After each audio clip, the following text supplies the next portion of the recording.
Self-confidence is the fuel that helps you reach your highest potential. You could have a lot of great goals, but without it, you're just a person with a lot of ideas.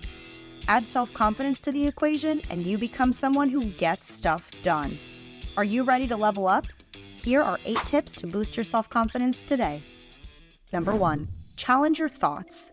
Our thoughts are powerful. They can destroy just as easily as they can empower.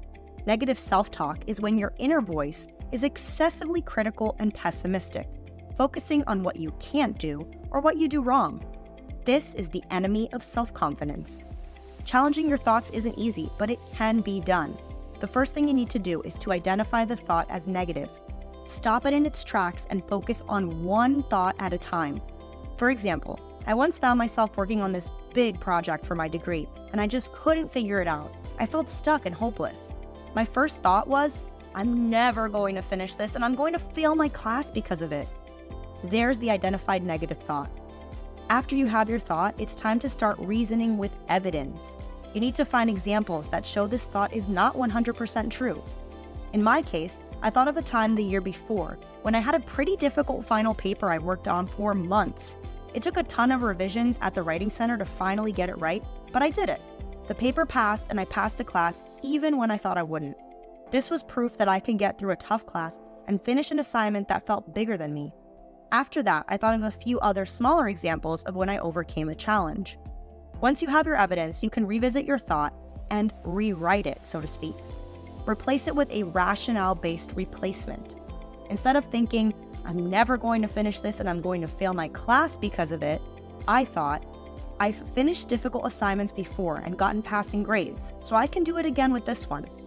You won't magically start believing your new positive thoughts that same day, but repetition is key. Fake it till you make it, and eventually your actions will follow suit. Number 2, write a list of your best attributes and successes. A great follow-up or combination activity to pair with number 1 is to write out a list of your best attributes and successes. This list can be general, not just related to one situation. Start with the things you like about yourself. If you have a tough time writing this out, think about what others like about you.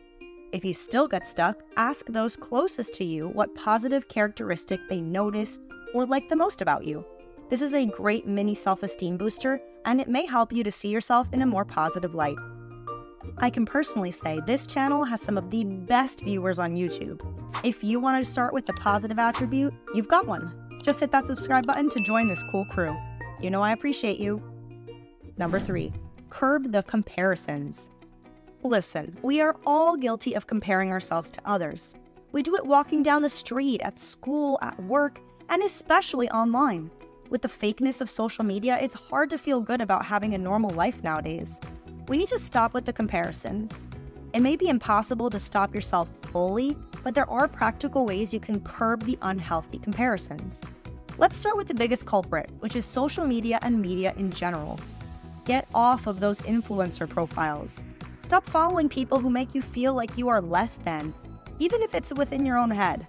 If you have to, delete the app off your phone for a few weeks and do a social media cleanse.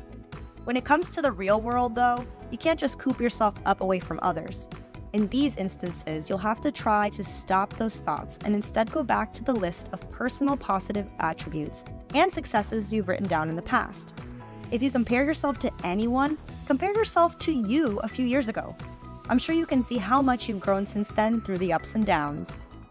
Number 4, build a support network and hype each other up. It takes a village not only to raise a child, but to raise an adult. We all need someone else. Build up a positive support network of friends or relatives.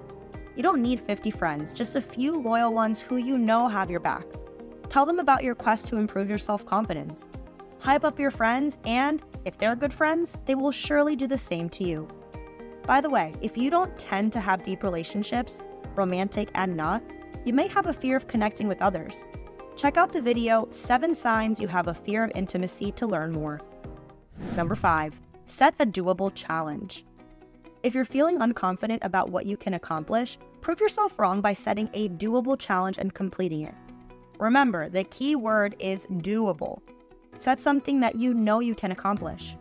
For example, if you can walk a half mile without getting winded, set a challenge to slow jog a half mile. This is realistic and could likely happen in just a couple of weeks. Stick to your challenge every day and you'll get an instant confidence boost once you accomplish it. That's not the end though. Set another challenge after the first one is done to keep the momentum going. Number 6, dress for success. A lot of self-confidence comes from how we are perceived on the outside by both ourselves and those around us. You don't need a full makeover or to change who you are physically, but you should like the way you look if you want to cultivate the strongest sense of self-confidence.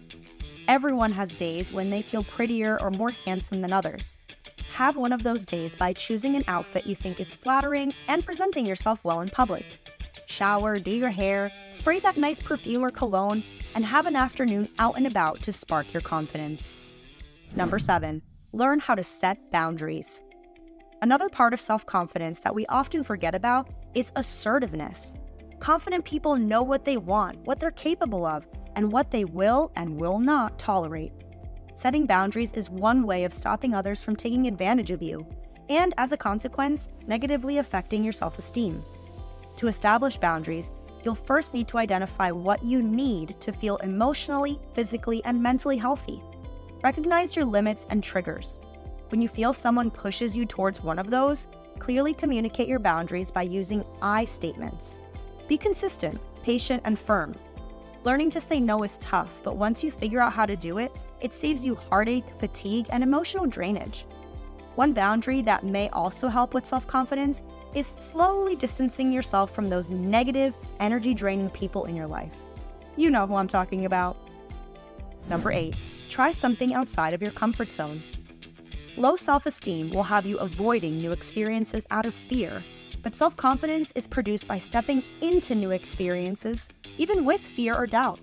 Just by trying something new, you are showing yourself that you have guts. If you have a terrible fear of heights, this doesn't mean you need to jump out of an airplane. Start small. Take a hike to the top of that tall hill with a friend. Or skip the heights altogether and just do a new group activity that you've never done before. What activity comes to mind for you? Let me know in the comments. Whatever it may be, give it a try. It's time to step outside of your comfort zone and into your zone of growth. Self-confidence is like an oak tree. It begins so tiny, looking like a nobody weed. Give it enough energy and time though, and it can soon tower over every other plant around it. You got this. As always, thanks for watching.